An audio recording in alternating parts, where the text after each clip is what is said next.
Telltale Heart by Edgar Allan Poe. True nervously, very dreadfully nervous I had been, and am.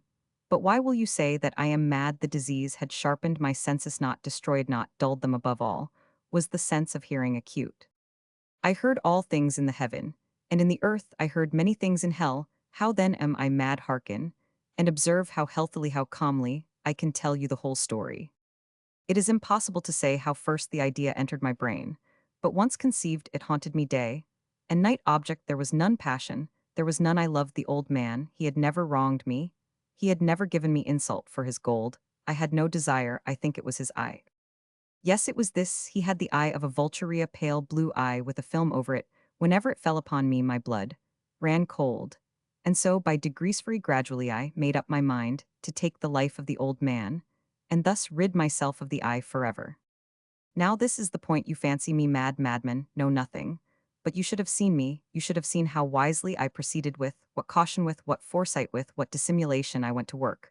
I was never kinder to the old man than during the whole week before I killed him, and every night about midnight I turned the latch of his door and opened Ito so gently, and then, when I had made an opening sufficient for my head, I put in a dark lantern, all closed that no light shone out, and then I thrust in my head.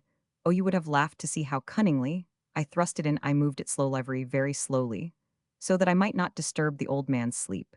It took me an hour to place my whole head within the opening, so far that I could see him as he lay upon his bed. How would a madman have been so wise as this? And then, when my head was well in the room, I undid the lantern cautiously, oh, so cautiously, for the hinges creaked. I undid it just so much that a single thin ray fell upon the vulture eye. And this I did for 7 long nights, every night just at midnight. But I found the eye always closed, and so it was impossible to do the work, for it was not the old man who vexed me, but his evil eye. And every morning when the day broke, I went boldly into the chamber and spoke courageously to him, calling him by name in a hearty tone, and inquiring how he has passed the night. So you see, he would have been a very profound old man, indeed, to suspect that every night just at 12 I looked in upon him while he slept. Upon the 8th night I was more than usually cautious in opening the door. A watch's minute hand moves more quickly than did mine. Never before that night had I felt the extent of my own powers, off my sagacity. I could scarcely contain my feelings of triumph, to think that there I was opening the door little by little, and he not even to dream of my secret deeds or thoughts. I fairly chuckled at the idea, and perhaps he heard me, for he moved on the bed suddenly, as if startled. Now you may think that I drew back, but no, his room was as black as pitch, with the thick darkness, for the shutters were close fastened through fear of robbers, and so I knew that he could not see the opening of the door, and I kept pushing it on steadily. I had my head in and was about to open the lantern, when my thumb slipped upon the tin fastening, and the old man sprang up in bed, crying out, "Who's there?" I kept quite still and said nothing for a whole hour. I did not move a muscle, and in the meantime I did not hear him lie down. He was still sitting up in the bed, listening, just as I have done night after night, hearkening to the death watches in the wall. Presently I heard a slight groan, and I knew it was the groan of mortal terror. It was not a groan of pain or of grief. Noit was the low stifled sound that arises from the bottom of the soul when overcharged with awe. I knew the sound well. Many a night just at midnight, when all the world slept, it has welled up from my own bosom, deepening with its dreadful echo the terrors that distracted me. I say I knew it well. I knew what the old man felt, and pitied him. Although I chuckled at heart, I knew that he had been lying awake ever since the first slight noise when he had turned in the bed. His fears had been ever since growing upon him. He had been trying to fancy them causeless, but could not. He had been saying to himself, "It is nothing but the wind in the chimney. It is only a mouse crossing the floor, or it is merely a cricket which has made a single chirp." Yes, he had been trying to comfort himself with these suppositions, but he had found all in vain. All in vain, because death, in approaching him, had stalked with his black shadow before him and enveloped the victim. And it was the mournful influence of the unperceived shadow that caused him to feel, although he neither saw nor heard, to feel the presence of my head within the room. When I had waited a long time very patiently, without hearing him lie down, I resolved to open a very little crevice in the lantern. So I opened it. You cannot imagine how stealthily, until at length a simple dim ray like the thread of the spider shot from out the crevice, and fell full upon the vulture eye. It was open, wide open, and I grew furious as I gazed upon it. I saw it with perfect distinctness, all a dull blue, with a hideous veil over it that chilled the very marrow in my bones. but I could see nothing else of the old man's face or person, for I had directed the ray, as if by instinct precisely, upon the damned spot. And have I not told you that what you mistake for madness is but over-cuteness of the sensino? I say there came to my ears a low, dull, quick sound, such as a watch makes when enveloped in cotton. I knew that sound well, too. It was the beating of the old man's heart. It increased my fury as the beating of a drum stimulates the soldier into courage. But even yet I refrained and kept still. I scarcely breathed. I held the lantern motionless. I tried how steadily I could maintain the ray upon the eye meantime.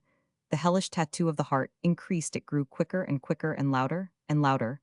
Every instant the old man's terror must have been extreme. It grew louder, I say louder every momento. You mark me well. I have told you that I am nervous, so I am, and now at the dead hour of the night, amid the dreadful silence of that old house, so strange a noise, as this excited me to uncontrollable terror.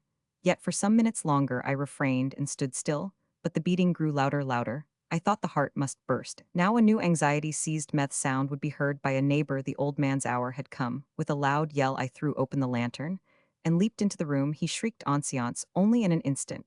I dragged him to the floor and pulled the heavy bed over him. I then smiled gaily to find the deed so far done. But for many minutes the heart beat on with a muffled sound. This, however, did not vex me. It would not be heard through the wall. At length it ceased. The old man was dead. I removed the bed and examined the corpse. Yes, he was stone, dead. I placed my hand upon the heart and held it there many minutes. There was no pulsation. He was stone dead. His eye would trouble me no more. If still you think me mad, you will think so no longer. When I described the wise precautions I took for the concealment of the body, the night waned, and I worked hastily. But in silence. First of all, I dismembered the corpse. I cut off the head, and the arms and the legs. I then took up 3 planks from the flooring of the chamber, and deposited all between the scantlings. I then replaced the boards so cleverly, so cunningly, that no human eye, not even his, could have detected anything wrong. There was nothing to wash out, no stain of any kind, no blood spot. Whatever, I had been too wary for that. A tub had caught all. Ha ha. When I had made an end of these labors, it was 4 o'clock, still dark as midnight. As the bell sounded the hour, there came a knocking at the street door. I went down to open it with a light heart, for what had I now to fear? There entered 3 men who introduced themselves with perfect suavity as officers of the police. A shriek had been heard by a neighbor during the night. Suspicion of foul play had been aroused. Information had been lodged at the police office, and they, the officers, had been deputed to search the premises. I smiled, for what had I to fear? I bade the gentleman welcome. The shriek, I said, was my own in a dream. The old man I mentioned was absent in the country. I took my visitors all over the house. I bade them search. Well, I led them at length to his chamber. I showed them his treasures, secure, undisturbed. In the enthusiasm of my confidence, I brought chairs into the room, and desired them here to rest from their fatigues, while I myself, in the wild audacity of my perfect triumph, placed my own seat upon the very spot beneath which reposed the corpse of the victim. The officers were satisfied. My manner had convinced them. I was singularly at ease. They sat, and while I answered cheerily, they chatted of familiar things. But ere long I felt myself getting pale, and wished them gone. My head ached, and I fancied a ringing in my ears. But still they sat, and still chatted. The ringing became more distinct. It continued, and became more distinct. I talked more freely to get rid of the feeling, but it continued and gained definiteness until at length I found that the noise was not within my ears. No doubt I now grew very pale, but I talked more fluently, and with a heightened voice, yet the sound increased. And what could I do? It was a low, dull, quick sound, such a sound as a watch makes when enveloped in cotton. I gasped for breath, yet the officers heard it not. I talked more quickly, more vehemently, but the noise steadily increased. I arose and argued about trifles in a high key, and with violent gesticulations. But the noise steadily increased. Why would they not be gone? I paced the floor to and fro with heavy strides, as if excited to fury by the observations of the men, but the noise steadily increased. Oh God, what could I do? I foamed, I raved, I swore. I swung the chair upon which I had been sitting and grated it upon the boards. But the noise arose over all and continually increased. It grew louder, louder, louder. And still the men chatted pleasantly and smiled. Was it possible they heard not Almighty God? No, no, they heard thee, suspected thee, knew thee, were making a mockery of my horror. This I thought. And this I think, but anything was better than this agony. Anything was more tolerable than this derision. I could bear those hypocritical smiles.